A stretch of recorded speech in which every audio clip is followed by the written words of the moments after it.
Ahí anda.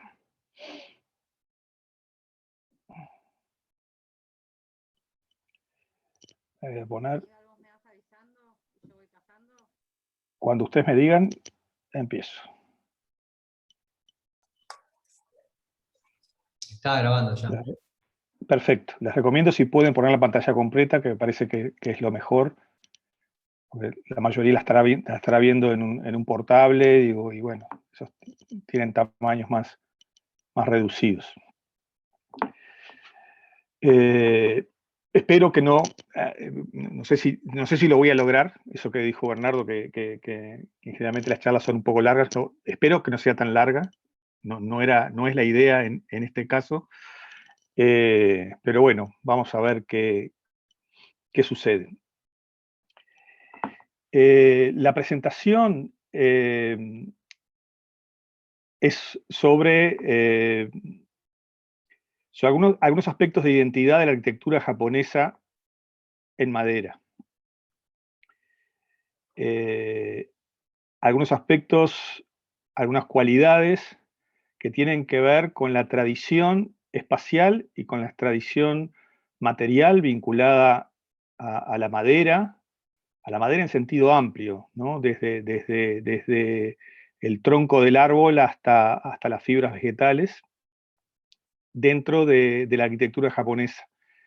Y el vínculo que estas cualidades particulares de la cultura arquitectónica japonesa mantienen hasta el día de hoy con la arquitectura contemporánea de Japón y con la arquitectura contemporánea también en el mundo, porque, bueno, ustedes lo tienen más que claro, digamos, que la arquitectura japonesa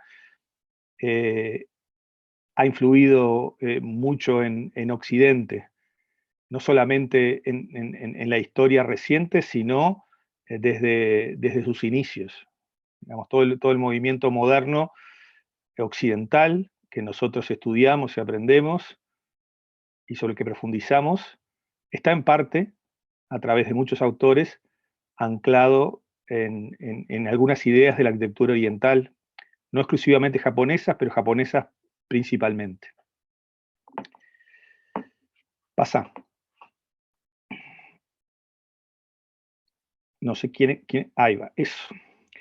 Entonces, en realidad, la charla tiene estas 4 palabritas atrás que están en todo el recorrido: la madera como material, Japón como no solamente como espacio geográfico, sino como espacio cultural, digamos, como una identidad cultural amplia,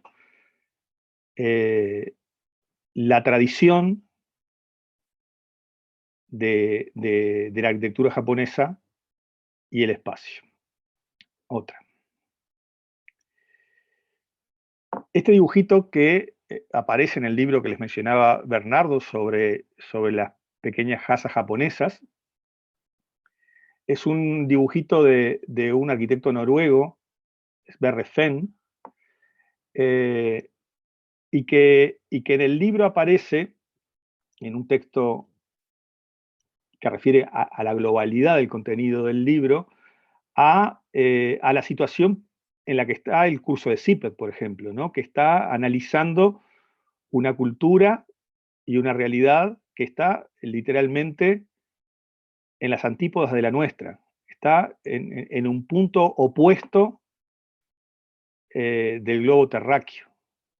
Y eso tiene consecuencias. O sea, nosotros entendemos hasta cierto punto cómo funcionan las ideas que atrás tiene, o que nosotros creemos que tiene atrás, la arquitectura japonesa. Me parece que un reflejo muy nítido de esto fue la charla de Igarashi, ¿no?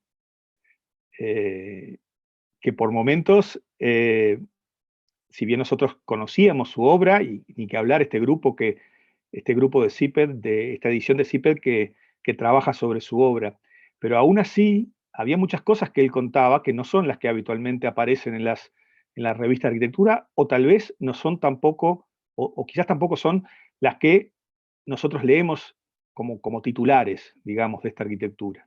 porque solemos leer como titulares las cosas que se reflejan más naturalmente en nuestra cultura, en la cultura occidental. Entonces el otro día él hablaba de cuestiones de, no sé, estuvo hablando de cuestiones de temperaturas extremas, de la zona donde trabaja, estuvo hablando de cuestiones normativas, ¿no? La distancia de congelamiento del suelo, ¿no? Que después en realidad terminamos enterándonos que tenía que ver con algunas cuestiones de resoluciones espaciales del proyecto, o sea, aprovechamiento normativo para una resolución espacial, una cosa que como reflexión abstracta la compartimos nosotros también, ¿no? Toda la normativa tiene una lectura como limitación y tiene una lectura como oportunidad.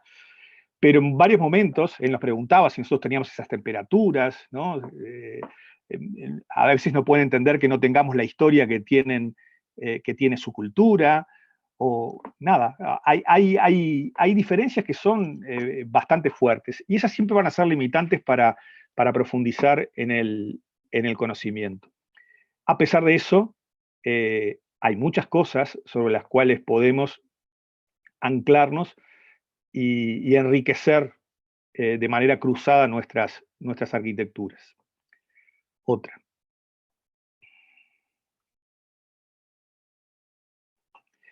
Ahora hay una serie de imágenes que las vamos a pasar bastante rápido, que tienen que ver con la arquitectura tradicional japonesa. Esta es la arquitectura tradicional japonesa vista con la mirada de un artista en la Bienal de Arquitectura de Venecia de hace unos pocos años, en el 2017. El pabellón de Japón tenía una exposición titulada, como aparece ahí abajo, que dice Turn Upside Down, It's a Forest, que lo que estaban presentando, que la arquitectura, cuando se daba vuelta, era un bosque, ¿no? Esa reflexión de reflejo en el agua, reflexión especular, que en realidad se puede ver en alguna arquitectura japonesa asociada a espejos de agua, pero resuelta materialmente, ¿no? La duplicación multiplica, digamos, determinadas cualidades materiales y de organización y de orden y de tectónica de la arquitectura japonesa, lo cual es tremendamente interesante. Otra. Esta es otra imagen de la misma posición. Estas eran maquetas que estaban suspendidas en el medio del espacio, lo cual las transformaba en objetos que además, muy extraños, una especie de naves espaciales, Star Trek, ¿no? que estaban volando en el aire, y la duplicación, por un lado, les daba determinado extrañamiento a la observación, y por otro lado, ese extrañamiento abría algunas lecturas muy esenciales vinculadas a la arquitectura japonesa. Otra.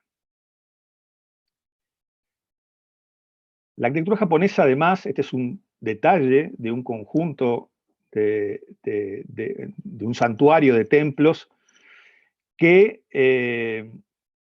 se reconstruyen, no sé si ustedes saben, pero seguramente ya habrá sido mencionado en el curso en algún momento, o lo habrán leído por ahí, que la lógica de la restauración, reconstrucción de las arquitecturas tradicionales, sobre todo las religiosas en realidad, japonesas, es muy particular porque no recuperan materialmente lo que está, sino que cada tantas décadas los templos se reconstruyen de cero. O sea, lo viejo desaparece y reaparece como recién construido. Le saco el cómo, ¿no? Aparece nuevamente construido como en su estadio inicial, o sea, renace 100%. Eso, además de una particularidad cultural vinculada a la necesidad o no de mantener el objeto físico original, ha permitido que a lo largo del tiempo se mantuvieran determinadas tradiciones materiales de cómo se construye la arquitectura en madera japonesa. porque todos estos templos se vuelven a construir esencialmente con las mismas tecnologías con las que fueron construidos los primeros templos. Otra. La arquitectura japonesa tradicional se mueve entre extremos que comparten muchos atributos, pero que también son muy distintos. Un extremo monumental, en el cual las piezas más grandes de madera son literalmente troncos enteros de árboles, como en este caso. Otra. Y esa escala extrema, digamos, del árbol columna, por supuesto trabajado desde el punto de vista material, desde el punto de vista de la carpintería, desde el punto de vista arquitectónico, empieza a dialogar con escalas más próximas al usuario, al ser humano, mucho más delicadas. Otra.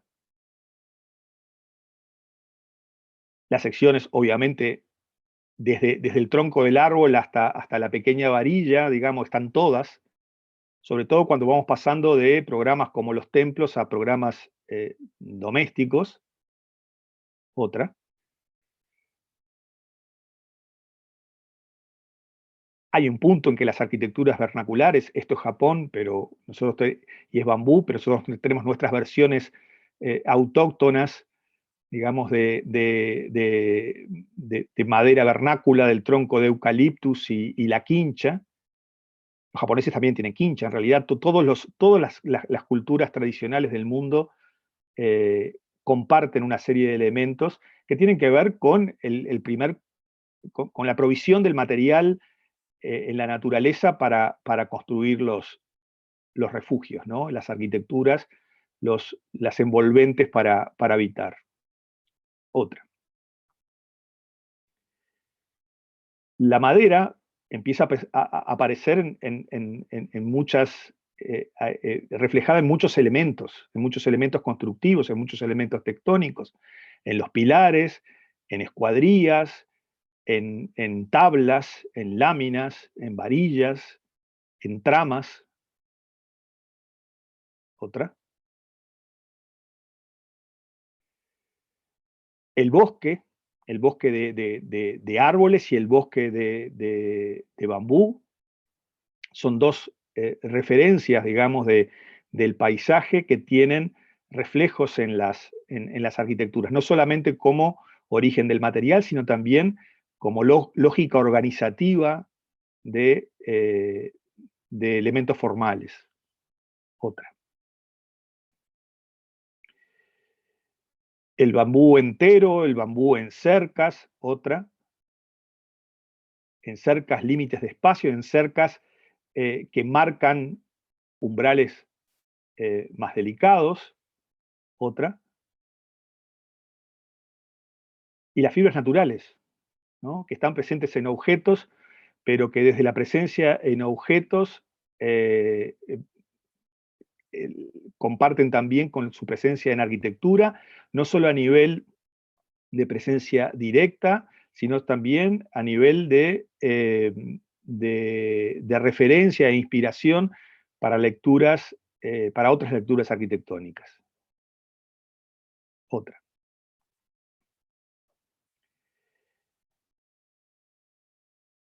Y decía que empezábamos con el tema del templo y teníamos por otro lado la arquitectura residencial, que siempre es una arquitectura de secciones lo más delicadas posibles, de cerramientos los más delgados posibles.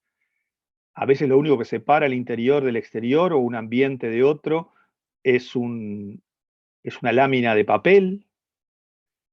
Estamos hablando obviamente de la arquitectura tradicional. Los cerramientos suelen ser móviles, la arquitectura suele ser flexible y la arquitectura suele casi siempre plantearse una integración, un reflejo, ida y vuelta entre el mundo interior y el mundo exterior. Otra.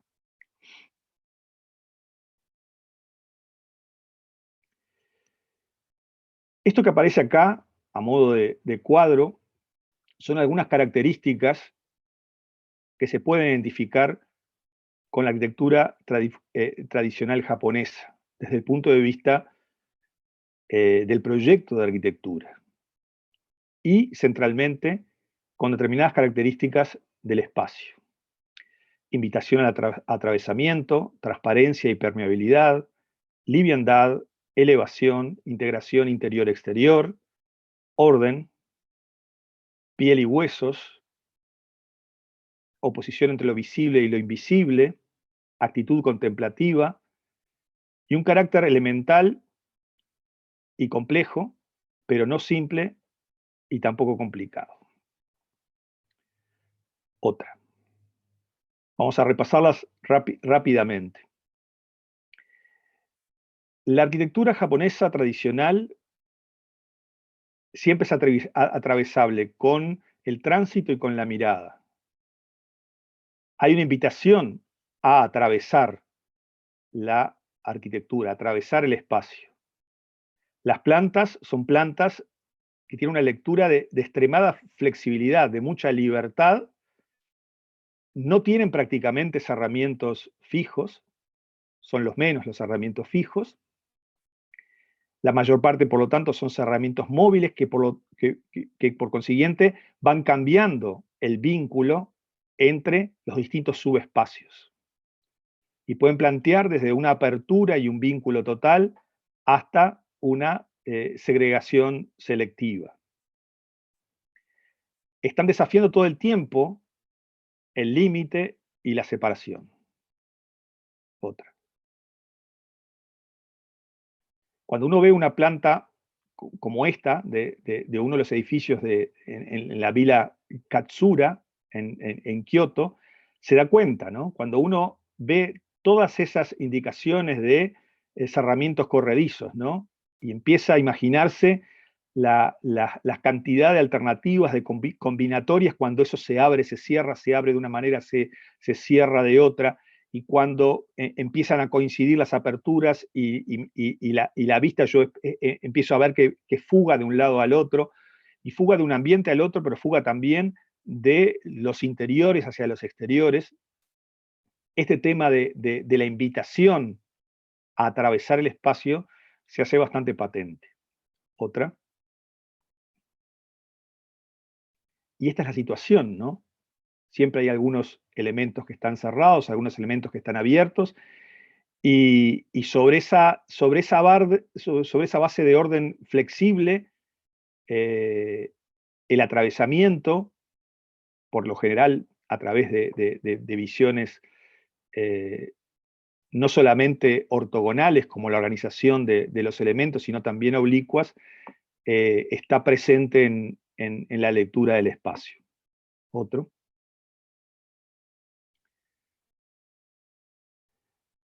Toda esta cantidad de layers, de capas, de series de cerramientos corredizos que coinciden, no coinciden de una manera o de la otra, aumentan la sensación de profundidad del espacio.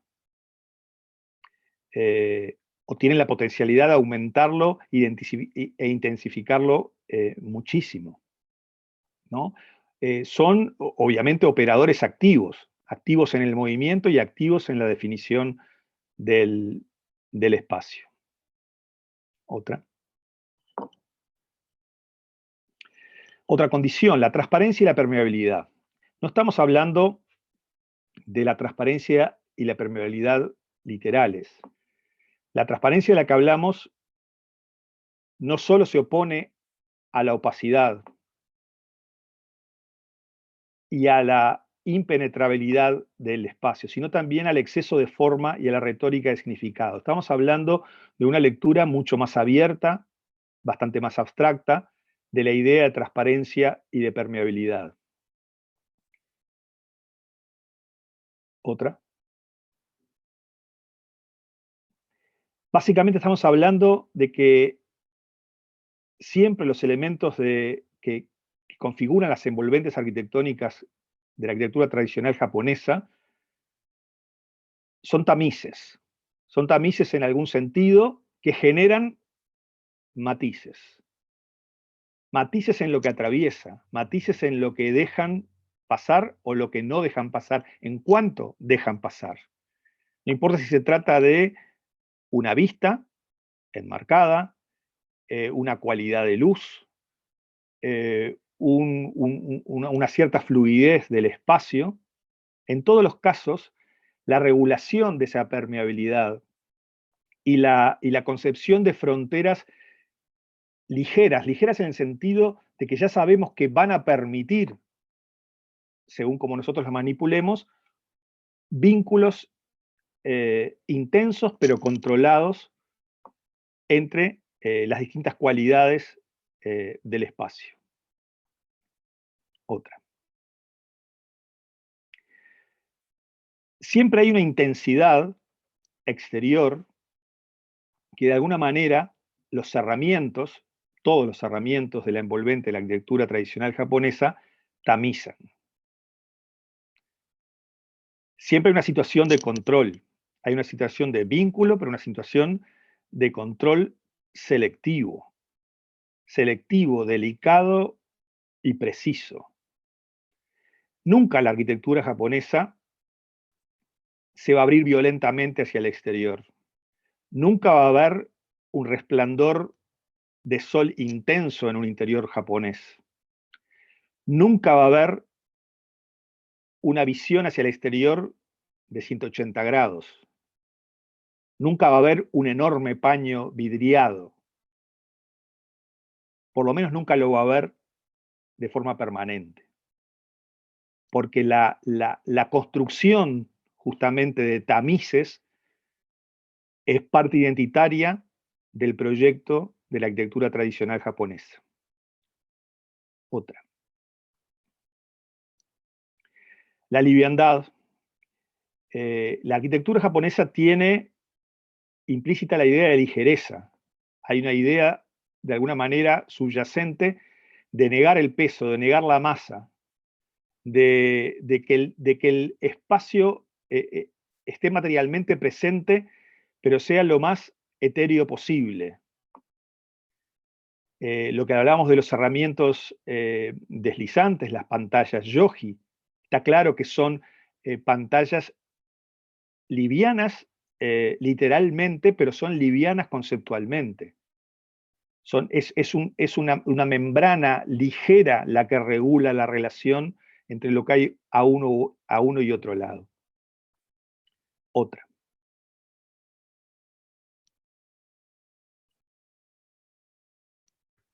Se puede ver en este caso casi que entre la oscuridad, digamos, de las escuadrillas y el poco espesor, parecen casi una estructura de alambre, ¿no? Está dibujada en el espacio y los cerramientos parecen justamente láminas casi sin espesor, ¿no? Láminas de cartón, láminas de papel, láminas. Hay una cuestión laminar, digamos, en la expresión que tiene que ver con esa expresión de liviandad.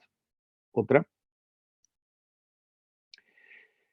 La elevación viene asociada a la liviandad, pero viene asociada también en significados más abiertos. No es solamente una elevación física que existe, las arquitecturas japonesas tradicionales se despegan del suelo, sino que atrás de despegarse físicamente hay una elevación espiritual, ¿no? Hay un observar el entorno suspendidos a cierta distancia del suelo. Los japoneses dicen que cuando subimos escalones, no solo los pies suben, sino que también sube todo nuestro ser, ¿no? Estas cosas no son menores y en la práctica tienen también lecturas en la articulación de los elementos arquitectónicos. Si ustedes se fijan en la arquitectura tradicional japonesa, la madera no va anclada, hundida, clavada en el suelo, va apoyada sobre piedras que emergen del suelo. Hay una cuestión realmente de posarse sobre, ¿no? Y demostrarlo. Otra. De nuevo la vila de Katsura. Y esa es la relación. No estamos hablando de una enorme distancia. Es la distancia suficiente para generar esa elevación física y espiritual. Física también tiene que ver con que la humedad no suba, también tiene que ver, digo, con cuestiones de acondicionamiento, pero, pero siempre las decisiones del proyecto de arquitectura en Japón, eh, como los buenos proyectos de arquitectura en todo el mundo, no tienen solamente motivaciones físicas directas, literales y acondicionamiento. Por ahí abajo aparece el espacio que hablaba Igarashi, el Engawa, ¿no? En la fotografía y en el corte, ¿no? Que es un espacio que aparece en toda la arquitectura tradicional japonesa y tiene que ver justamente con cómo se articulan esas transiciones espaciales, cómo se revela justamente esa elevación con respecto al entorno natural. Y en el caso de él, interpretado desde una zona muy fría de Japón, como el espacio también donde las cosas se acomodan, donde la relación entre el exterior-exterior y el interior-interior encuentran su filtro natural. Pero eso aparece en todos los climas. Otra.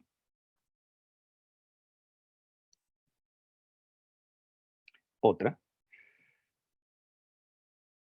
Integración de la polaridad interior-exterior.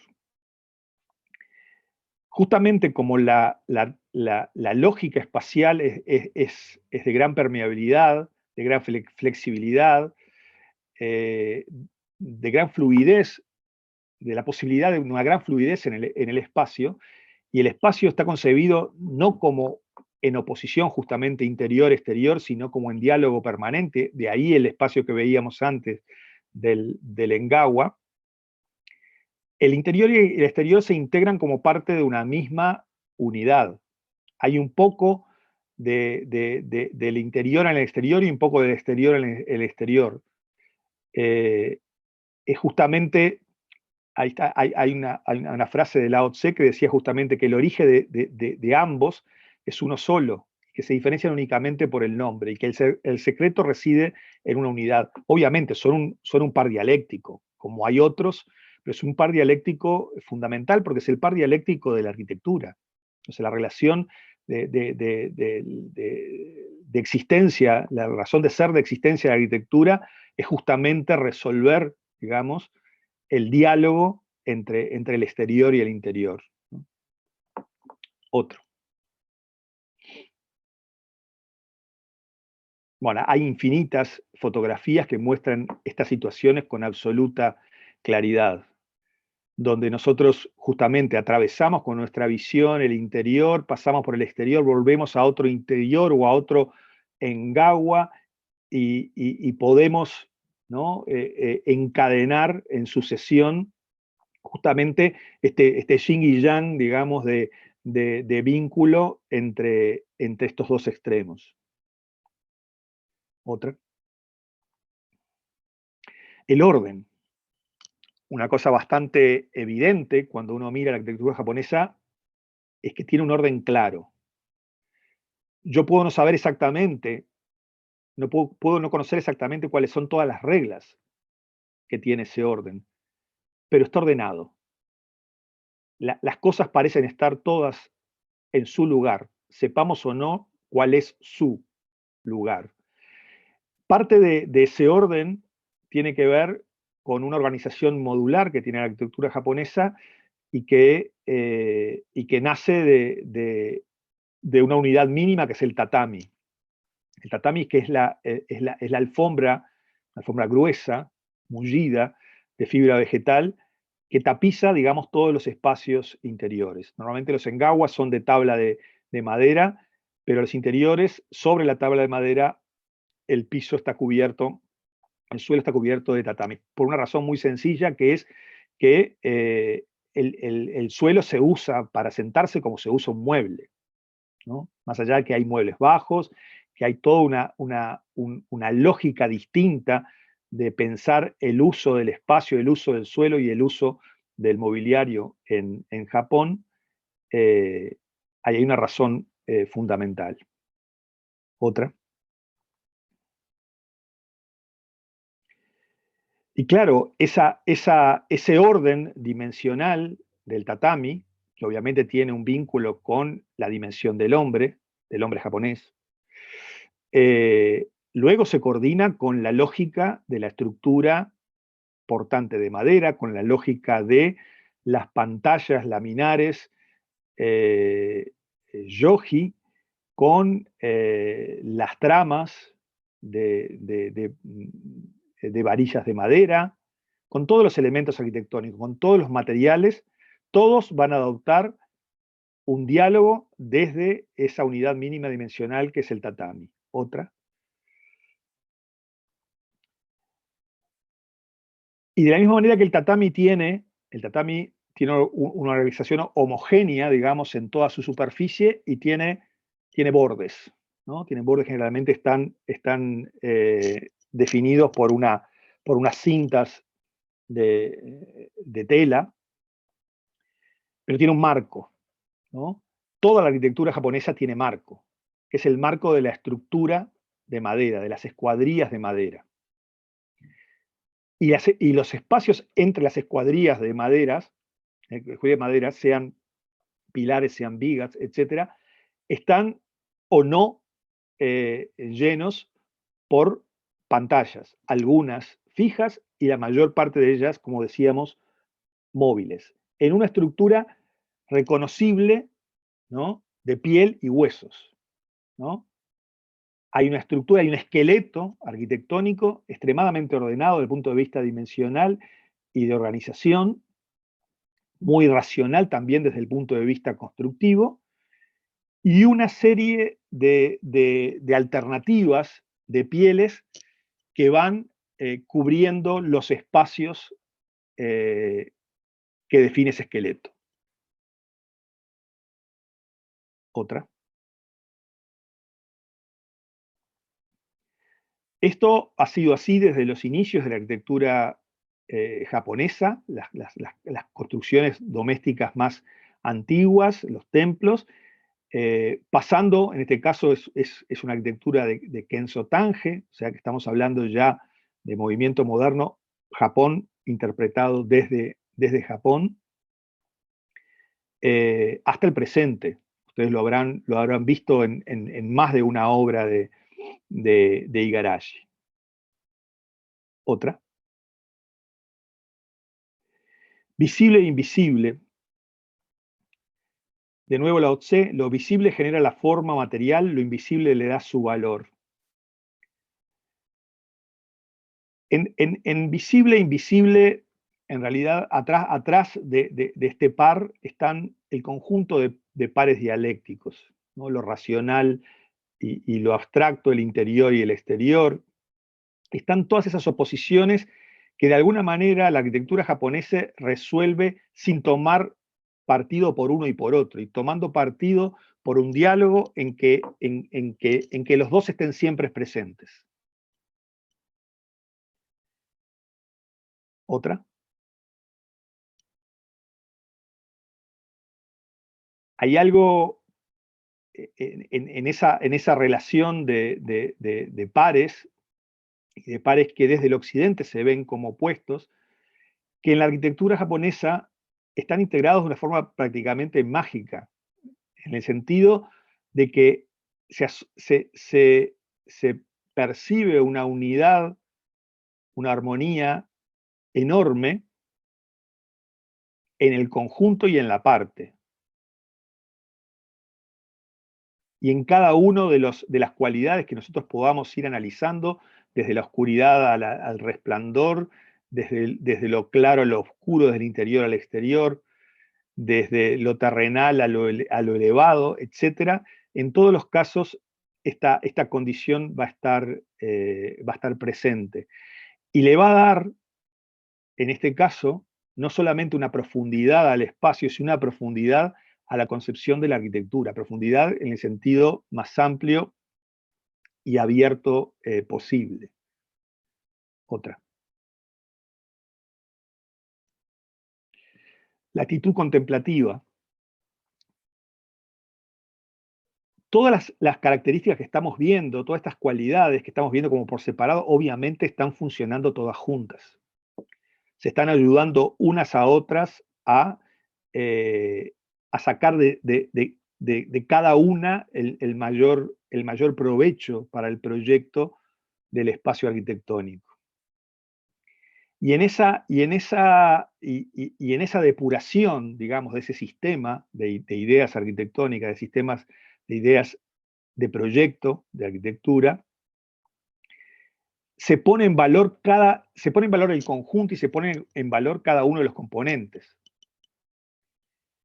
La madera no solo es madera, ¿no? Material de determinada resistencia no, también es su color, es su beta, es la forma como refleja la luz. Hay una cierta intención o resultado de evocar trascendencia, digamos, en las cualidades materiales que participan de la arquitectura japonesa. Hay un trabajo para que el propio material sea la expresión en sí misma, en sí misma de la arquitectura. Esta actitud de poder maravillarse contemplando con el encuentro de un material con el otro, con la forma como se articula, con la forma como se resuelven las juntas entre una pieza de madera y la otra, el pasaje entre el pilar de madera y el soporte de piedra, entre cada una de las transiciones de cada una de las partes de una pantalla yoji, ¿no? Hasta la contemplación más evidente, que es el exterior enmarcado justamente en esta estructura de piel y hueso de la arquitectura japonesa. La contemplación tiene que ver con ese despojamiento, ¿no? Con esa cuestión de trabajar para dejar lo esencial en la expresión, en la construcción y en la concepción en todos los planos de la arquitectura japonesa. Otra.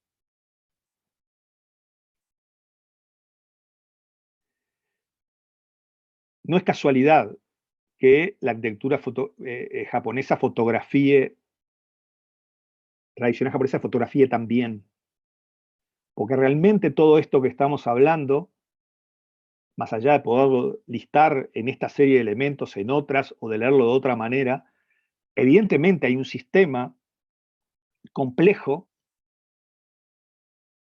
pero no complicado, porque es muy inteligente, porque regula muy bien cada uno de los temas, cada uno de los componentes que interviene, y no deja aparentemente librado al azar nada. Y todos los mecanismos que se logran transparentar, se puede ver cómo funcionan. Lo que hablábamos, por ejemplo, de la profundidad a partir de las pantallas móviles en el interior japonés, se puede ver también en cualquier jardín japonés. A veces el jardín es muy pequeñito, pero parece inmenso o muy profundo o parece mucho más grande de lo que realmente es, justamente por cómo se manejan una serie de layers de información física, material, con color, o sea, los materiales de la naturaleza también están manejados desde el punto de vista arquitectónico y espacial como los materiales del interior de la arquitectura residencial japonesa. Otra. Bueno, es lo que estábamos hablando, no quiero abundar porque lo acabo de mencionar. Otra. Es eso que tienen estas imágenes que uno se imagina trasladando, moviendo algún elemento, ¿no? Acercándolo a otro, cambiando una proporción, y parece que uno tiene que golpearse la mano, ¿no? Porque, digo, está claro que estas cosas tienen un sistema de toma de decisiones muy nítido. Porque no hay nada violento, no hay nada exagerado, todo es medido, por lo tanto, todo se detuvo en el lugar donde está de una manera pausada y reflexiva. Otra. La arquitectura japonesa desde siempre estuvo en la mira de Occidente, en el interés. Obviamente, esto que estamos hablando no es necesario estudiarlo. Estamos hablando, si uno visita Japón, es atmosférico, o sea, permea por todos los sentidos de manera natural. No importa la cultura que uno tenga de haber leído, no haber leído, nada, es muy, es primaria con respecto a todo lo fenomenológico. Esta es una imagen de Gropius visitando justamente la Villa Katsura en el año 54. Gropius lo va a llevar, digamos, todo este conocimiento a la Bauhaus, va a traer gente que va a dictar conferencias sobre la arquitectura japonesa, la arquitectura oriental en la Bauhaus.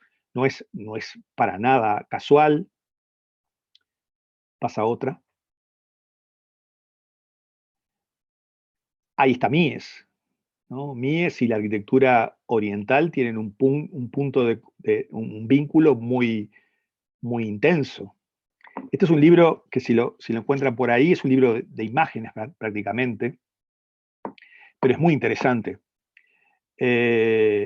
Y que justamente analiza la obra de Mies en espejo con la arquitectura tradicional china y japonesa. Se llama justamente eso, el Occidente encuentra el Oriente. Y bueno, y se hace muy evidente. Esto digo, no es una revelación, esto ha sido estudiado muchísimo, pero cuando uno llega a tener la oportunidad, y ustedes la van a tener si no la tuvieron, cuando tengan la oportunidad del viaje de arquitectura, de estar en arquitectura, en arquitecturas de Mies y en arquitecturas japonesas, nada, van a tener déjà vus, digamos, de vínculo entre las dos experiencias. Otra.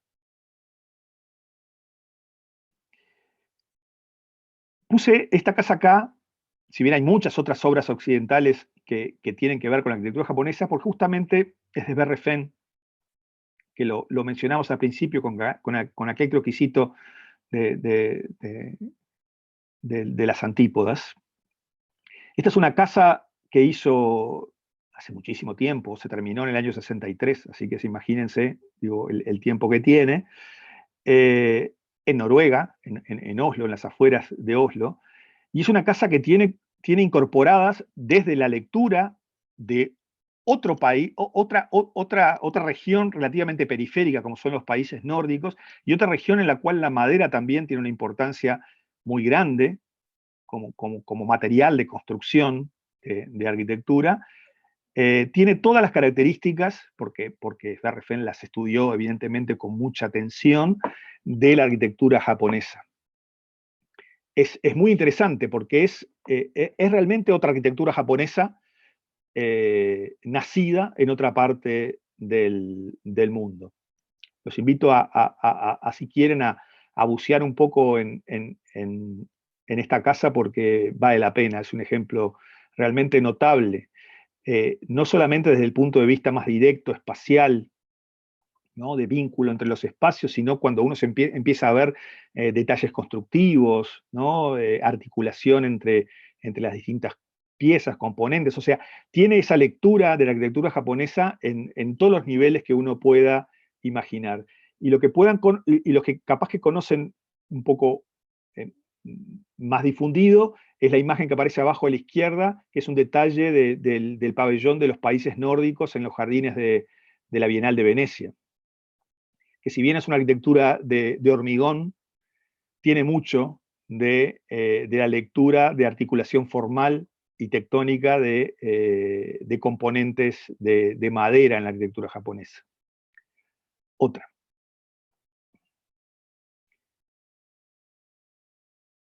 Volvía al cuadro simplemente para decir que todas estas características que acabamos de leer en la arquitectura japonesa, si quieren, con otro marco, también se pueden leer en una parte de la arquitectura occidental, en particular en la de Mies y sus discípulos, ¿no? Con otro material, con el hierro, no con la madera, vayan repasando cada uno de estos elementos y van a ver cómo están muy hábilmente reformulados en la arquitectura de Mies. Otra.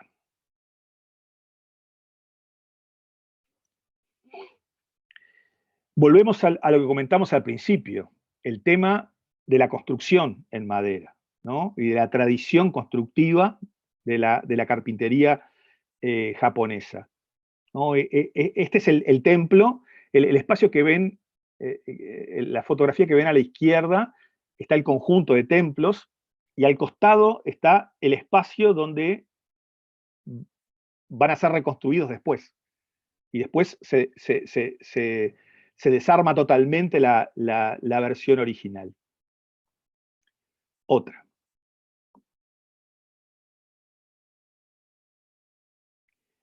Por supuesto que estamos hablando de un procesamiento, digamos, y una generación de todos los elementos, todos los componentes de madera, escuadrillas, tablas, tablones, pilares, etcétera, totalmente manual, ¿no? Una época en la cual no había maquinaria para procesarlo. Esto aparece registrado en muchísimos grabados antiguos, y es muy interesante ver cómo todas las herramientas que aparecen utilizadas en estos grabados, eh, para muchas cosas todavía hoy se siguen utilizando.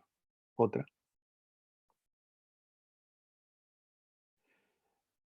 Hace poco, no sé si fue el año pasado, no me acuerdo ahora bien, o el otro, 19 o 20, en la sociedad, no sé, sociedad japonesa o algo así de Nueva York, se hizo una exposición justamente de herramientas de carpintería japonesa, lo cual es fantástico porque, nada, los japoneses, lo que hablábamos al principio, la cultura, es distinta en todo. Y también el diseño de las herramientas japonesas tiene particularidades. Otra.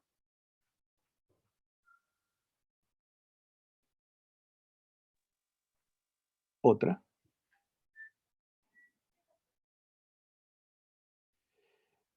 Hace algunos años atrás, ustedes deben conocer probablemente el, el jardín japonés que está atrás del Museo Blanes. Hace unos años atrás, eh, la Embajada de Japón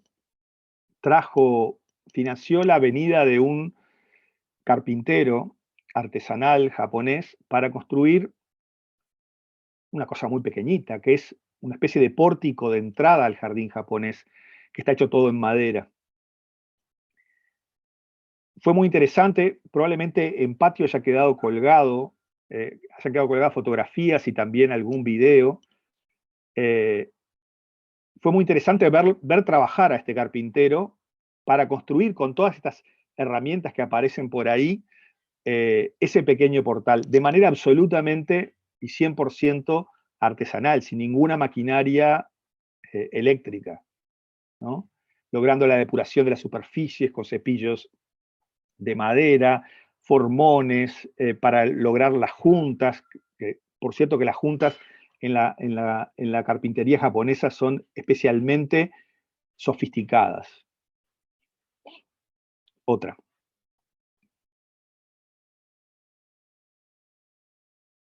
Otra.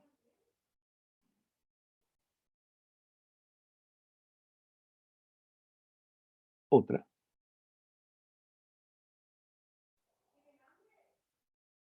Otra.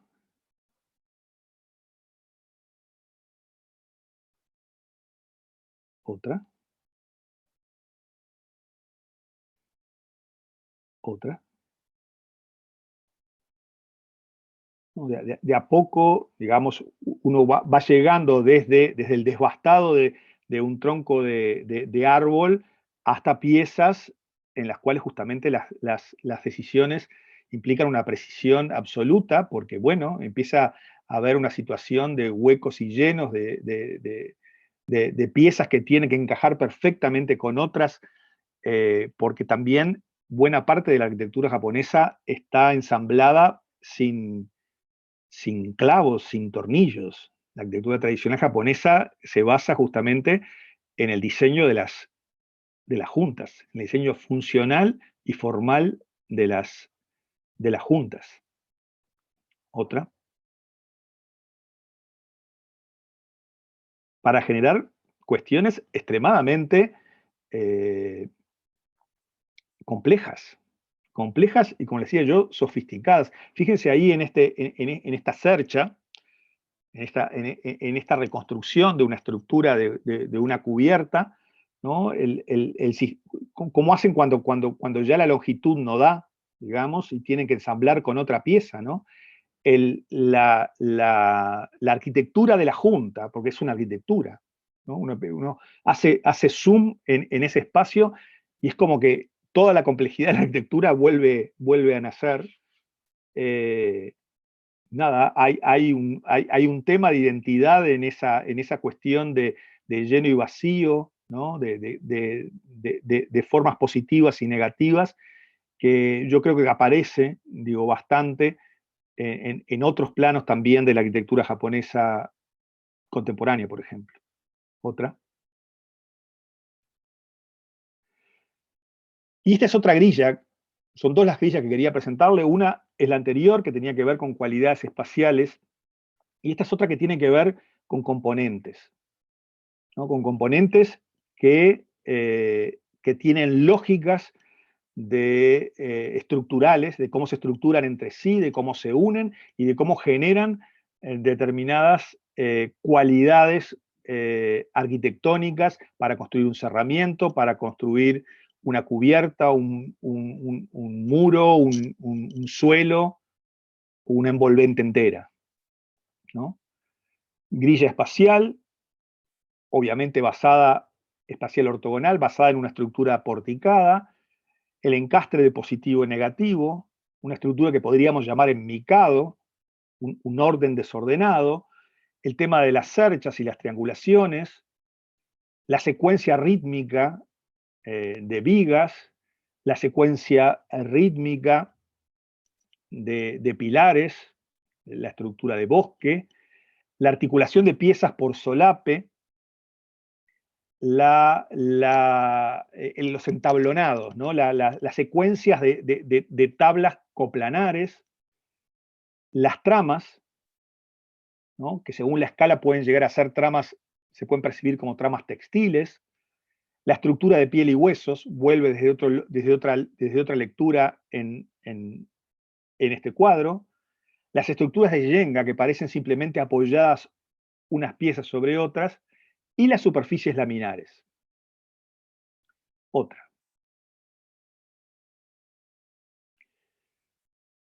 Esta es una imagen correspondiendo con cada una de las categorías anteriores. Son texturas que tienen que ver con lógicas constructivas, lógicas de ensamble, lógicas formales, cualidades espaciales a las que apoyan o de las cuales se distancian. Otra. La estructura porticada ortogonal, pilar y viga, en la arquitectura japonesa suele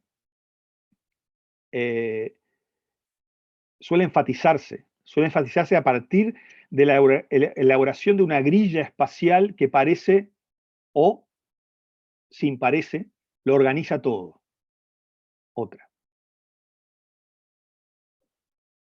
De la misma manera que esa estructura ortogonal crecía en el cómic de las ciudades oscuras de Urbicande, de Schwitter y Peters, hasta abarcar toda la ciudad.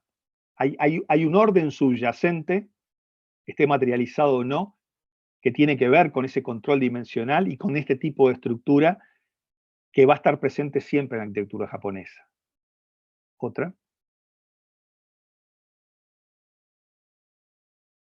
Lo podemos ver en la arquitectura tradicional, obviamente. Otra.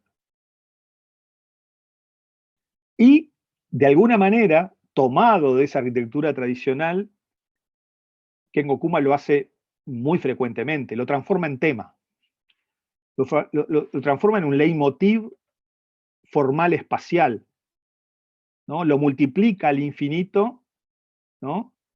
Y al multiplicarlo al infinito, al intensificarlo, lo renueva. Algo que está siempre presente, lo hemos visto en más de una fotografía, si ustedes se fijan, hace memoria de las que venimos pasando, y lo transforma, por ejemplo, en el tema de una obra arquitectónica específica. Otra.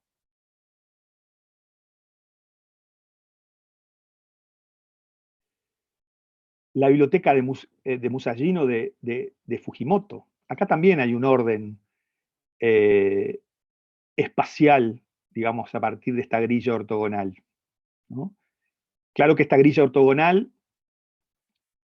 después en el espacio, bueno, se resuelve, hay otras geometrías en juego, pero este orden es el orden de los libros, que es el orden del acondicionamiento sonoro del espacio, de la funcionalidad del programa, ¿no?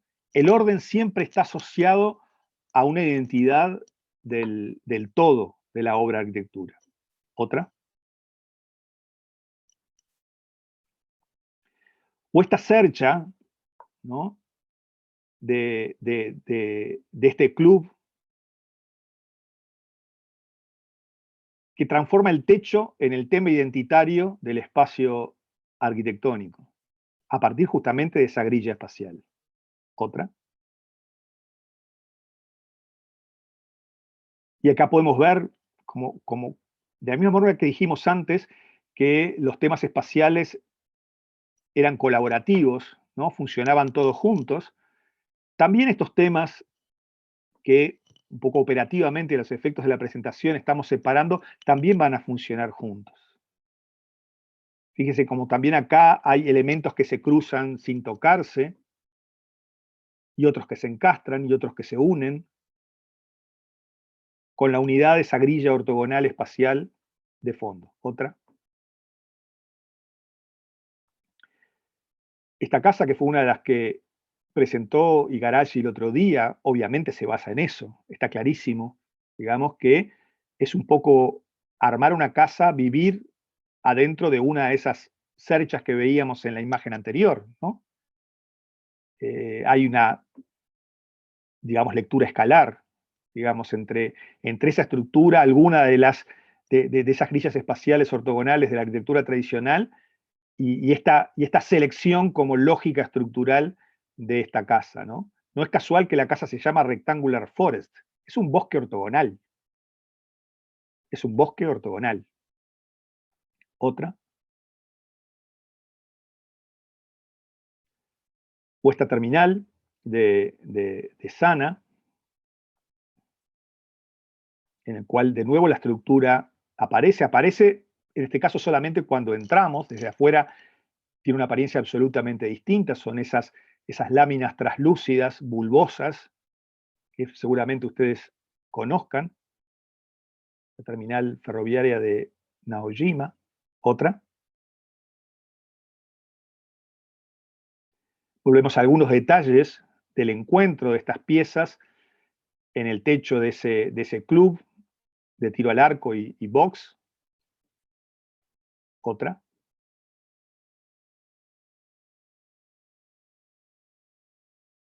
Otra. Y obviamente en esa resolución de la junta anterior, de una obra absolutamente contemporánea, está la tradición atrás. Son los mismos elementos. Conceptualmente la lectura es la misma, técnicamente no es lo mismo. Acá hay realmente un encastre en seco, digamos, de todos los componentes, en el otro hay tornillos, pero el mismo espíritu de lectura nítida, digamos, de la estructura, de las ideas que están atrás de la resolución, de la economía de recursos, está en la arquitectura tradicional ya. Por lo tanto, están siendo reinterpretadas. Otra. La estructura Mikado. Otra. Dentro de esa investigación a lo largo del conjunto de su obra que hace Kengo Kuma, aparece también esta situación casi de ramaje vegetal, ¿no? De crecimiento aparentemente libre y ramificación libre de escuadrillas de madera. Otra,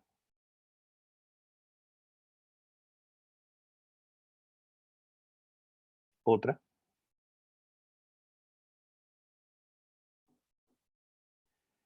Que claro, puede traer lecturas a escalas muy distintas, ¿no?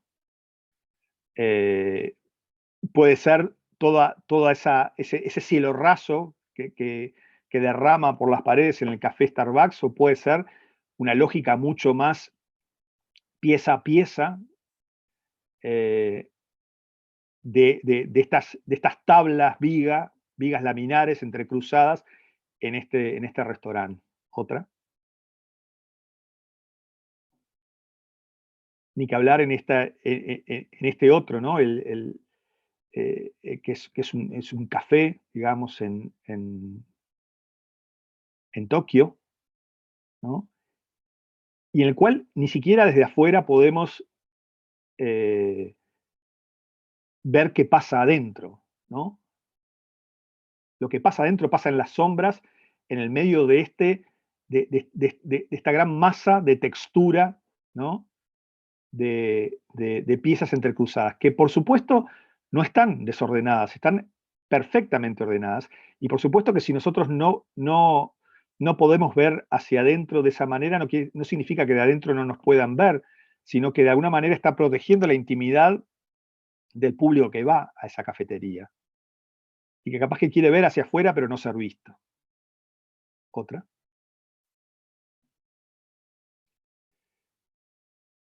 cerdas y triangulaciones. Otra,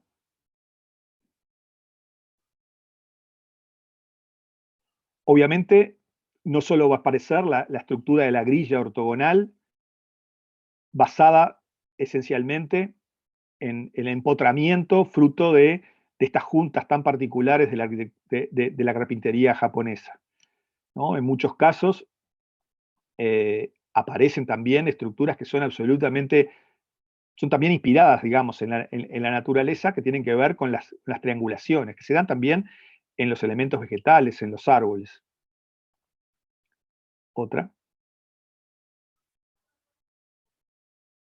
incluso literalmente, que Gokuma en este mercado transforma los pilares en pilares árboles, ¿no? Abstrae la lógica de descarga natural, digamos, del follaje del árbol y transforma el techo en el follaje de esta en este bosque, ¿no? De árboles pilares. Otra,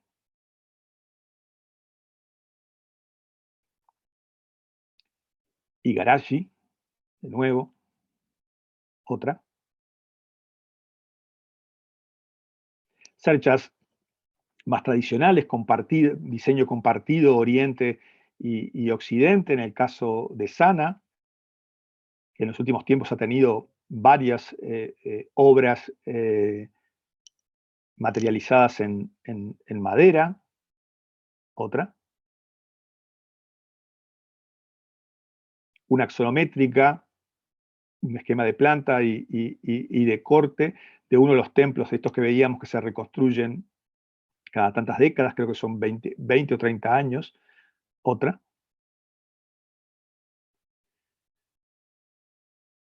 la secuencia de vigas de madera. Otra,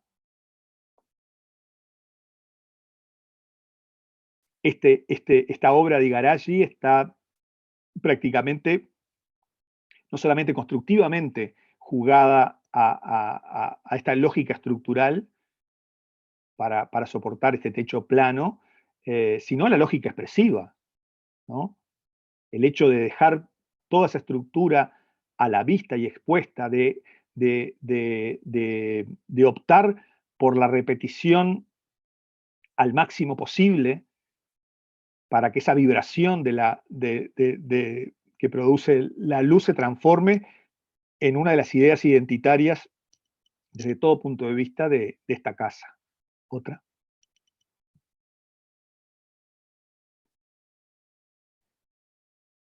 Y la vocación por la resolución extremadamente prolija, precisa y perfecta del detalle de los encuentros.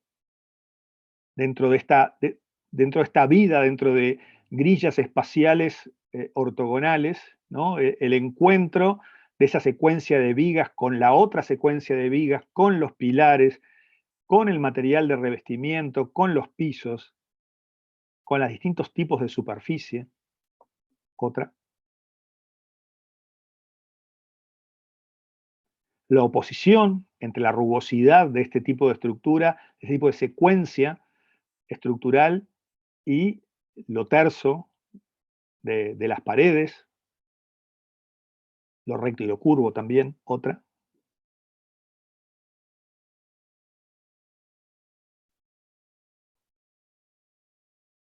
Dice como la arquitectura se desnuda y se viste, ¿no? En el ambiente sobre el cual se proyecta la mirada de esta fotografía, el ambiente se viste de blanco, ¿no? Y por fuera desnuda toda su lógica estructural con una valencia expresiva equivalente. Otra.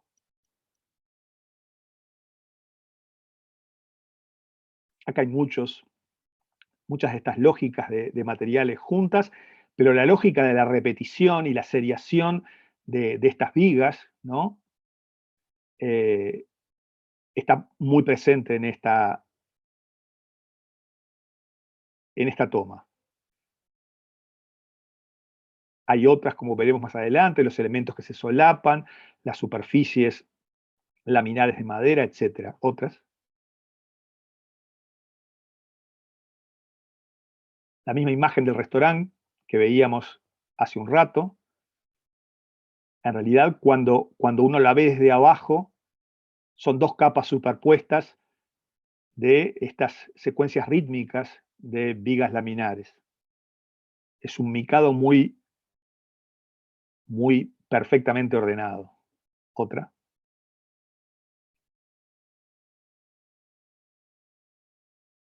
Por supuesto, no tienen necesariamente que estar en una superficie horizontal. Otra.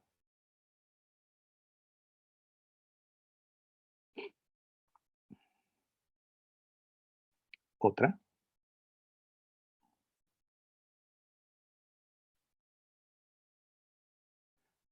Otra. La estructura bosque. Otra. Las secuencias de pilares.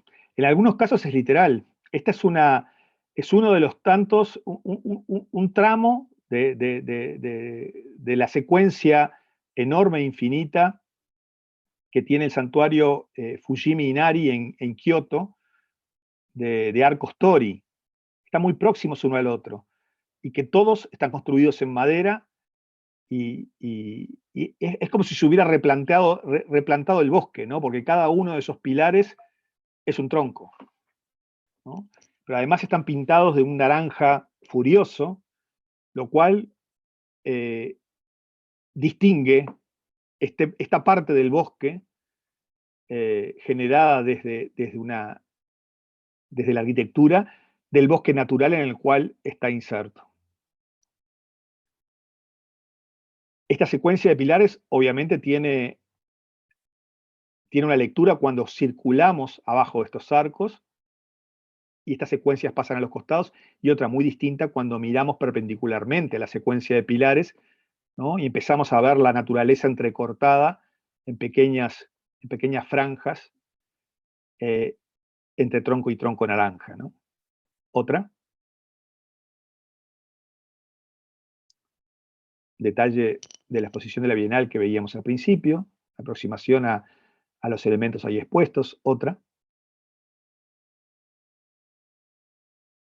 De nuevo, Kengokuma. Kengokuma da la impresión que ha puesto el zoom sobre muchas de estas cosas que ya pasaban en la arquitectura tradicional y las ha transformado en un patrón de exploración para distintas, para cada una de sus obras, ¿no? Cada una de sus obras toma un patrón diferente y lo desarrolla. Otra,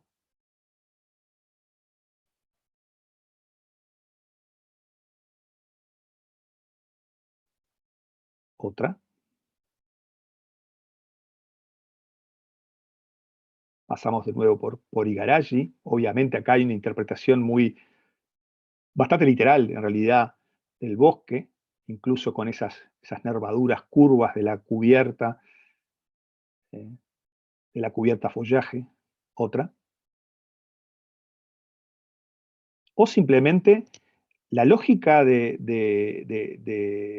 la lectura de la estructura ortogonal de una arquitectura, en este caso la del espacio con celchas que veíamos en la casa F-Art de Sana, ¿no?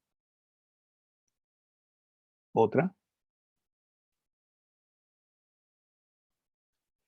Esta casa en China de Kengokuma, ¿no? Que multiplica, digamos, esa textura, no solamente en los cerramientos verticales, sino también en algunas cubiertas, ¿no? Y por lo tanto multiplica las alternativas de lectura de estos tamices, ¿no? Tamices de la luz, tamices del sol, tamices de la visión.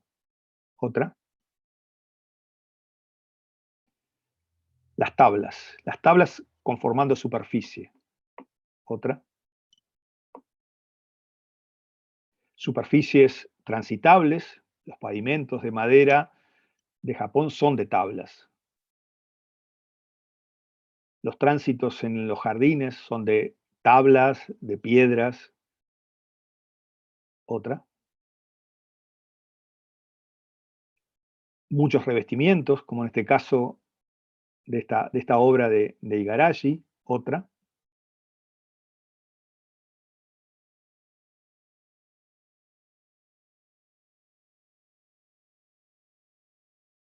ahí va. Otra, pavimentos, entrepisos.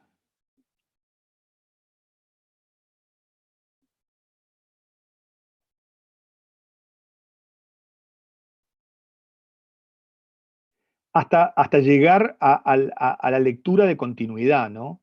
En muchos casos se enfatiza, digamos, el elemento tabla, incluso la junta, y en otros se intenta llegar a la lectura de una superficie de textura continua. Otra, pasaba en esa obra de Sana en el exterior, pasa también en este parque de Igarashi. Las tablas se ven, pero obviamente la intención es es de un movimiento que se produce en toda una lámina a otra escala, ¿no? Otra, otra,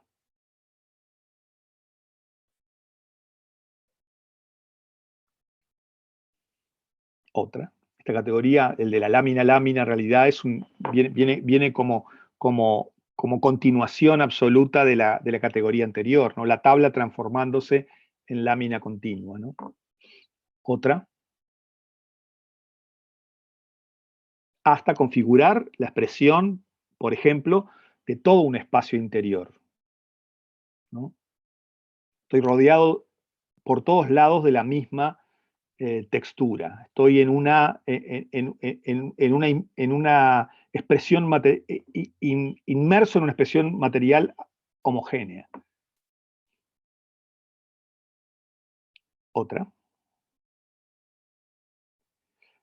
Esta es otra articulación frecuente en la arquitectura tradicional, que también se recupera en arquitecturas contemporáneas, que tiene que ver con las tablas que se van solapando por una lógica absolutamente natural constructiva.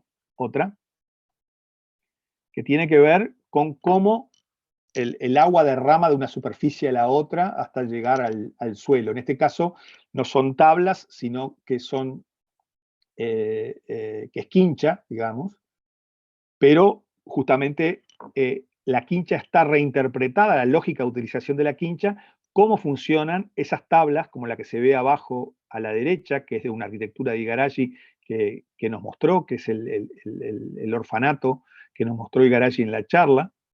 Otra, que tiene su anclaje en la arquitectura tradicional. Otra.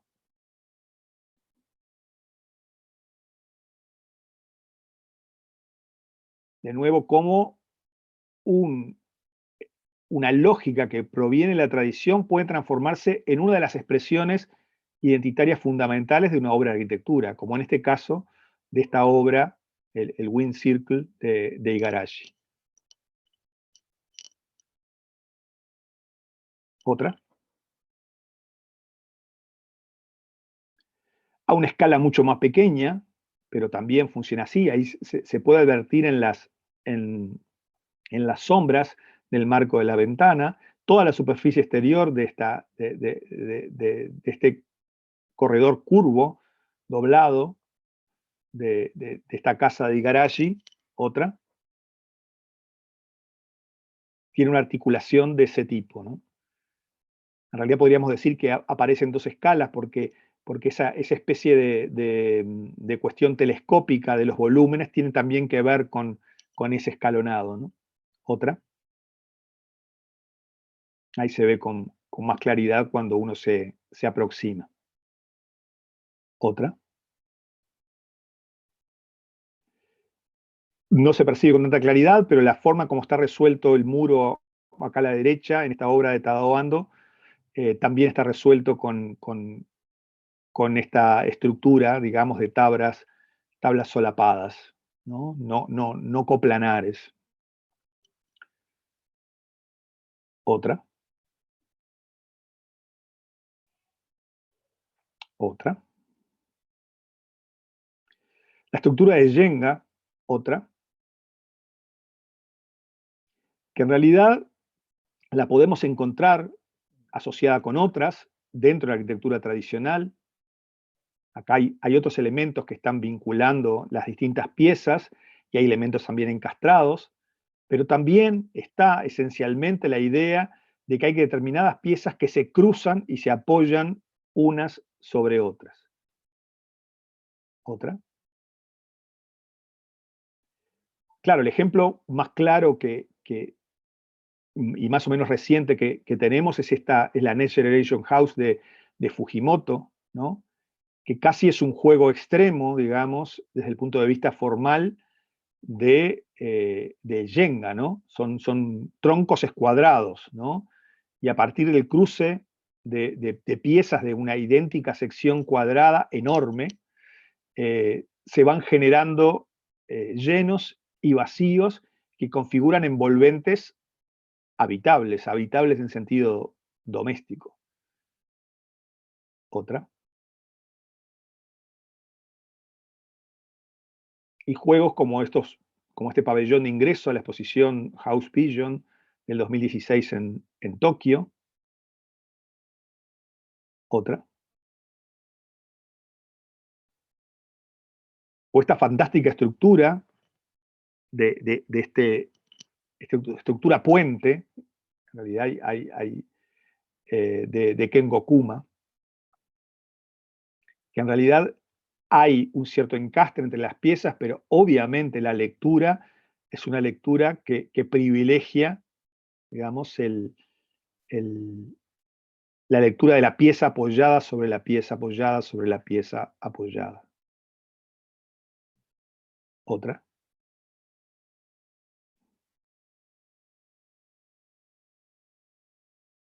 Otra obra de Kuma que juega con lo mismo.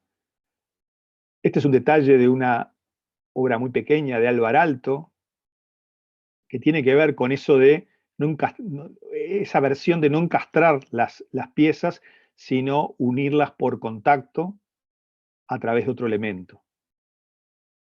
En la arquitectura tradicional japonesa es a través de un tercer elemento que los atraviesa, o una junta más compleja. En este caso son bulones.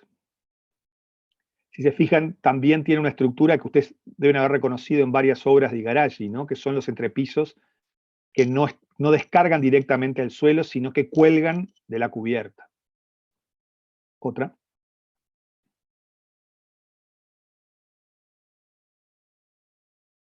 Si bien son tablas, también funcionan en esa lógica de me apoyo una sobre otra.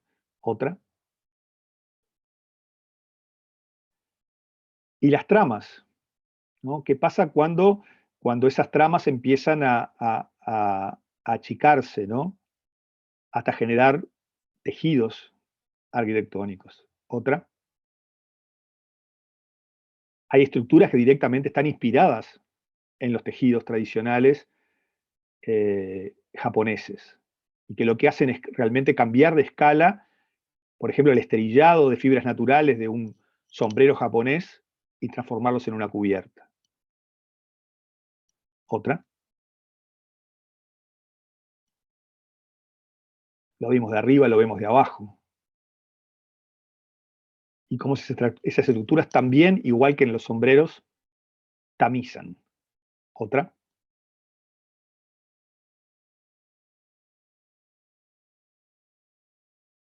Otra.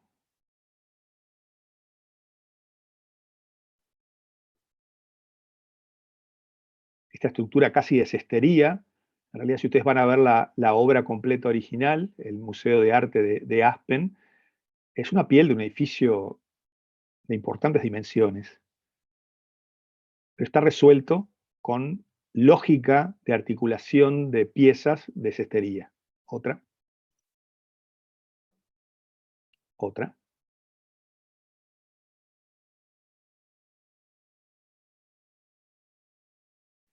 Hay algo que relaciona la secuencia de tablas y la secuencia de fibras naturales. Otra.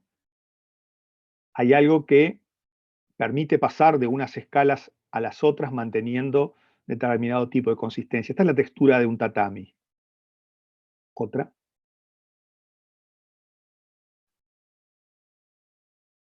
Otra.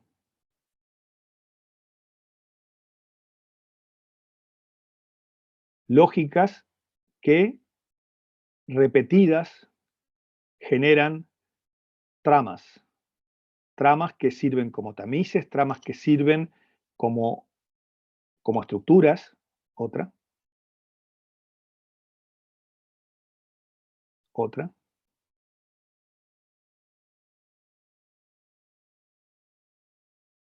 Tramas y urdimbres, ¿no? Digo, realmente la lectura del textil. Otra. Fíjense en este interior de una arquitectura tradicional japonesa, ¿no? Cómo el conjunto de cosas que venimos viendo suceden todas más o menos juntas y hay una cualidad de trama, de filtro trama, de madera, a distintas escalas ocurriendo todas juntas, ¿no? Las varillitas delgadas, verticales de esas pantallas cerramiento, los tatamis, la secuencia de vigas en la cubierta, la propia estructura de piel y huesos, los huesos de la estructura eh, de soporte principal de esta arquitectura. Otra.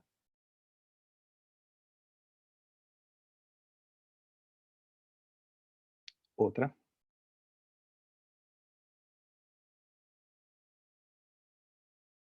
De alguna manera hay una superposición de tramas de distinta escala, ¿no? La estructura secundaria, la estructura en tercer nivel, que después va a recibir la trama de una quincha, ¿no? De las fibras naturales.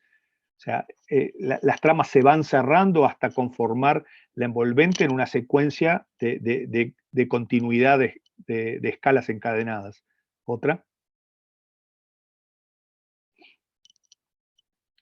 Pasa. No está. En la anterior no, está bien. ¿La anterior? Esa.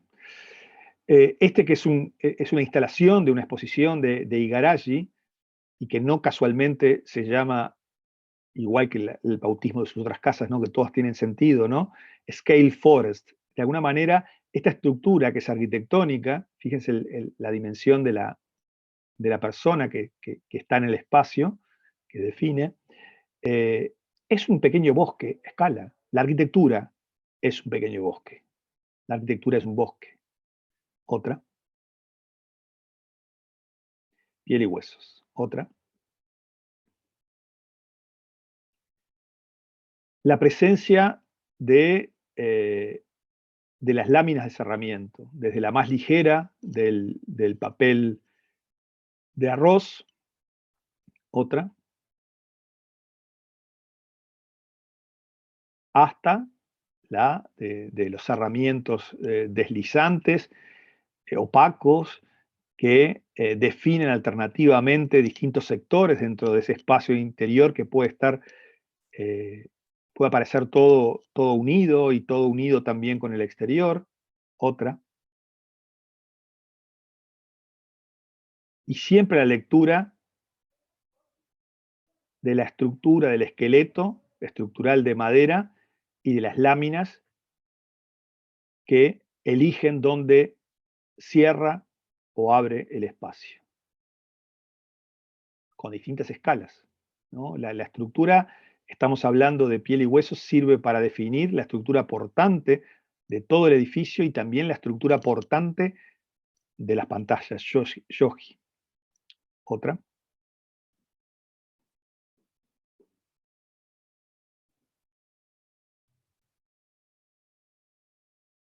son huesos más delicaditos, pero son huesos también, la necesidad de mostrar la estructura, bueno, no se puede evitar, pero el aprovechamiento expresivo de la estructura que se ve. Hay, el aire japonés de esta arquitectura tiene que ver con ese despojamiento, tiene que ver con, con ese artilugio, ese aparato arquitectónico que que tamiza todo y lo regula con la intensidad que se quiere. Otro,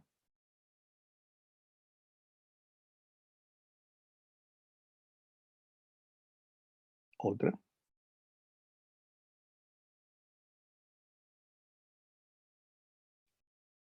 Las paredes blancas, por más que no son de papel, tienen la lógica del papel, tienen la lógica de la continuidad tersa, ¿no? La lógica de, en este caso, la luz no las atraviesa, pero la luz resbala sobre esas superficies. La claridad del papel de las pantallas Yogi también, de alguna manera, está reinterpretada en estas superficies perfectas, lisas y blancas. Otra.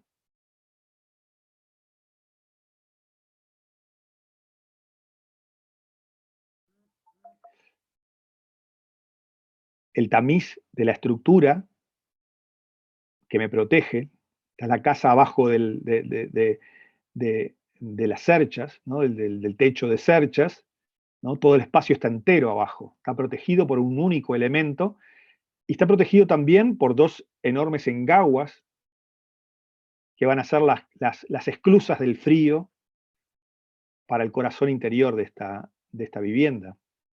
Otra. Es el interior de la casa que veíamos por afuera, la del corredor Fold, que es una casa, es un paréntesis esto, ¿no? Que tiene un vínculo muy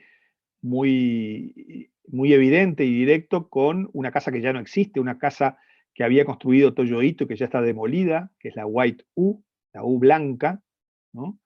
Que evidentemente no solamente Igarashi conoce, sino que aprecia especialmente y de alguna manera recrea, ¿no? Vuelve a darle vida a algunos de estos espacios que tenía la casa White U que ya no existen. Otra. El tema de los encastres, con esto vamos a terminar, es particularmente interesante. En sí mismo, como un elemento de diseño, y por las implicancias conceptuales que puede tener para entender algunas lógicas espaciales. Otra. Otra.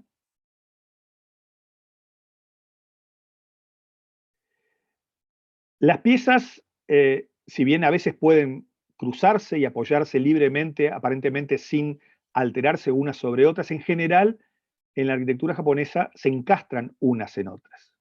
Otra. Y se encastran hasta generar sistemas extremadamente complejos, ¿no? Como ese apoyo que se puede ver en la fotografía de la izquierda. Hay millones de piecitas, ¿no? Cada una de esas piezas es una pieza distinta que está modelada, digamos, a partir con esas herramientas que veíamos hoy de carpintería tradicional japonesa, para evitar, para poder trabar una pieza con otra y que no se mueva para un lado y que no se mueva para el otro y que pueda recibir a la siguiente.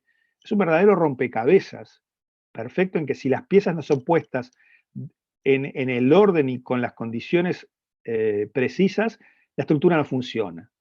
No solamente no funciona, sino que en realidad no se puede terminar de concretar.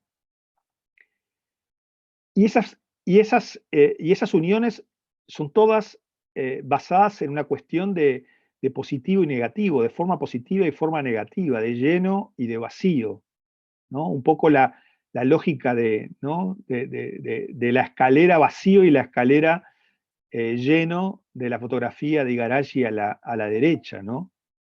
Son las dos formas, ¿no? Disputándose la unidad. Otra.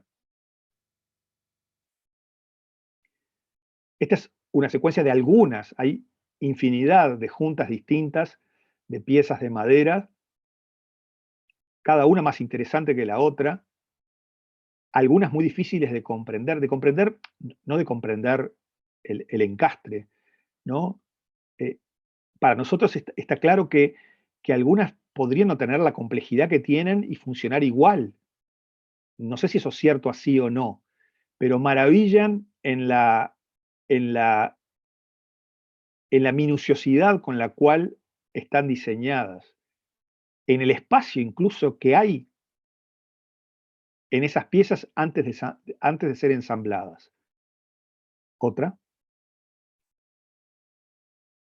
es fantástico ver estas piezas antes de que se unan, porque son espacios, ¿no? Son pequeñas maquetas de arquitectura, ¿no? Hay algo ahí de esos espacios vacíos esenciales, de esas envolventes contundentes que muchas veces tiene la arquitectura japonesa, no solo tradicional, sino contemporánea. Otra,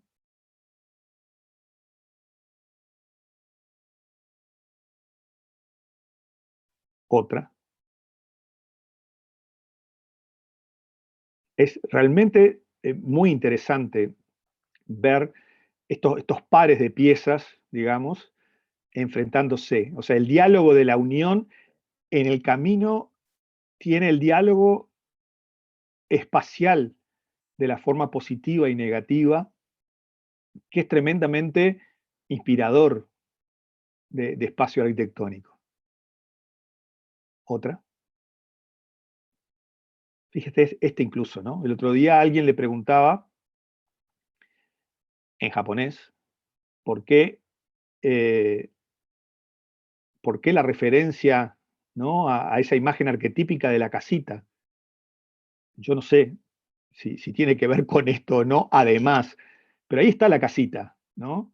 Y cuando uno mira otra, mira este interior de Igarashi y ve el negativo en el techo y el positivo en esos volúmenes que aparte son habitables, que uno puede estar adentro, ve esa tensión presente en las juntas de la carpintería japonesa. Digo, algo de eso, digamos, subyace, digamos, en esta resolución arquitectónica. Otra, es una especie de muñeca rusa-japonesa, ¿no? Hay formas adentro de formas, iguales a otra escala más pequeña, casas adentro de casas, negativos y positivos que dialogan y que generan una unidad. Otra.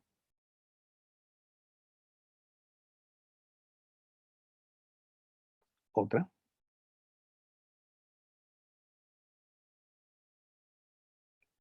Este esculpido de la forma,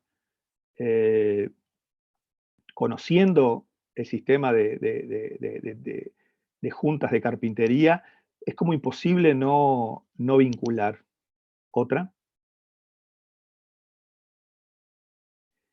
Y esta casa, que es una casa hecha para una exposición, en realidad es un pabellón, tiene esa lógica del encastre. Vamos a ver algunas fotografías de afuera ahora.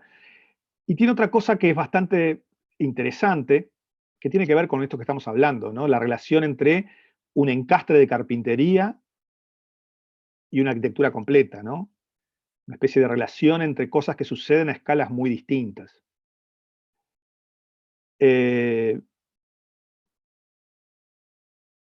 Hubo un pabellón, el pabellón suizo de la Bienal de Venecia del 2018, el pabellón que ganó la Bienal de Arquitectura de Venecia del 2018, era un pabellón muy particular en el sentido de que articulaba como espacio experimentable, vivible, varias versiones en distintas dimensiones, distintas escalas del mismo espacio arquitectónico. Y uno podía, de alguna manera, pasar de una escala a la otra siendo el mismo. Por lo tanto, teniendo la ilusión de uno tener distintas dimensiones con respecto a ese espacio. Pasa otra. Son esas fotografías que aparecen ahí abajo, pero si les interesa, mírense, hay unos videos muy interesantes en red que pueden consultar. Este es un espacio central de esa casa visión, en el cual hay como distintas bocas. Y ustedes vieron, ahí había una niña que estaba subiéndose, ¿no? Se subía a una silla, o había una escalerita, acá hay una silla como para subirse, y entraba por esa boca para la cual tenía que incluso agacharse para entrar, ¿no? Una especie como de puertita de Alicia, ¿no? Hay como distintas escalas de espacio ya sugeridas desde estas bocas que convergen en ese espacio central. Otra. Hay un tamiz casi de la experiencia escalar desde ese espacio central. Y varias piezas, varios espacios, varios ambientes que radialmente se van encastrando en ese núcleo central. ¿Cómo se encastran las piezas en las juntas de la carpintería japonesa? Otra.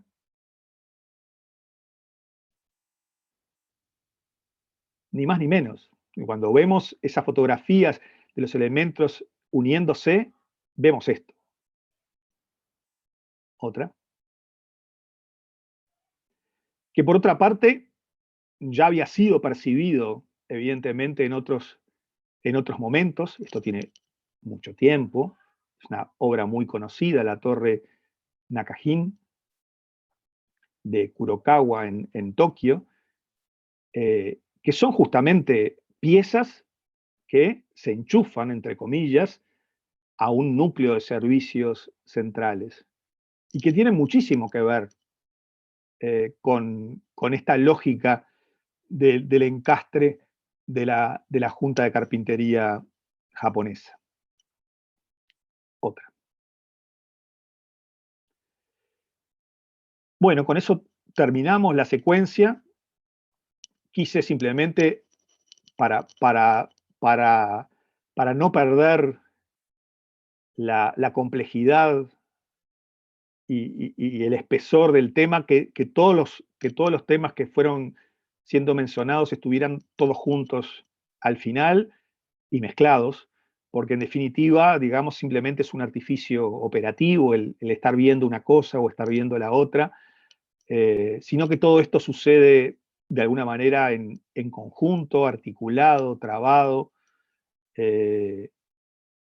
por proyectos que tienen la complejidad que tienen que tener, digamos, ¿no?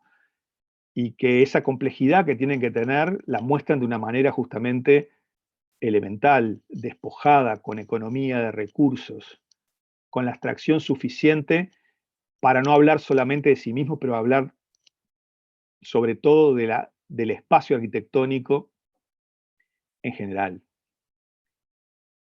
Otra. Y esta la puse solamente para terminar, porque justamente es una foto, tiene unos pequeños filtritos de color arriba nada más, pero digo, es una única foto en la cual aparece la arquitectura en madera de Igarashi y la madera una madera de la cual probablemente provino adecuadamente cortada y tratada y procesada la madera que construyó esa arquitectura. Otra. Perfecto, terminamos. Muchas gracias.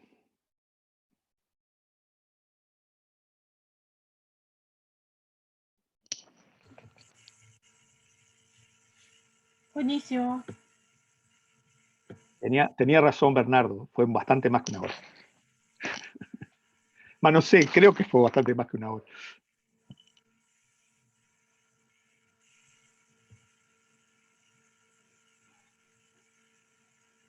Excelente, Aníbal. Bueno, no sé, muchísimas gracias. Aparte, además, no sé, cabe mencionar que fue como totalmente como iniciativa propia, ¿no? Esto de la charla como específica. Así que en realidad, tremendo. Me parece que estaría bueno, no sé, que abrir los micrófonos y que pudiéramos hacer algunos comentarios. No sé, me parece que hay mucha cosa, ¿no? Pero me parece que vale la pena si no salir corriendo y aprovechar unos minutos más y decir, y no sé, contar qué nos pasó, digamos. Particularmente ahí mientras iba hablando Aníbal, compartí ahí por mensajito un link a la página de Instagram de Tomoaki 1, que es un arquitecto de Aichi, o sea, ahora de nuestros días, digamos, que 2x3 sube ese tipo de videos de sus carpinteros trabajando y resolviendo uniones, en esto de la tradición, ¿no? Que no para, digamos, ¿no? No es una cosa que me parecía bueno ahí, por eso se los compartí ahí por el grupito. Está buenísimo además lo que hace, naturalmente. No sé, conversemos un ratito. Quería decir una cosita cortísima, digamos, que es, esta charla no tiene, quiero que me gustaría que los estudiantes la entendieran bien en el sentido que no es que contiene verdades y certezas absolutas, digamos, es una lectura, punto. Sí, hay algunas profundizaciones en algunas cosas de bibliografía, de cosas que, digo, las cosas no nacen de la nada, ¿no? Pero es una lectura que está hecha, yo conozco cómo está organizado el curso, sabía, digamos, cuáles eran las intenciones generales del curso y más o menos cómo iba a ser la ejercitación. Y lo único que pretende este conjunto de información es, es eventualmente permitirles leer el mismo material que ya tienen entre manos de una manera distinta, de ver algunas cosas que capaz que no estaban en la superficie, pero ahora, nada, se empiezan como a acercar o se empiezan a vincular eh, entre sí. O sea, yo sé, por ejemplo, ahora, para este ejercicio después que viene, sé que van a trabajar con componentes de madera. Bueno, acá hay de alguna manera apareció como un catálogo de algunas piezas, ¿no? La tabla, el pilar, la superficie, nada. Hay toda una serie de cosas que eventualmente les pueden ser útiles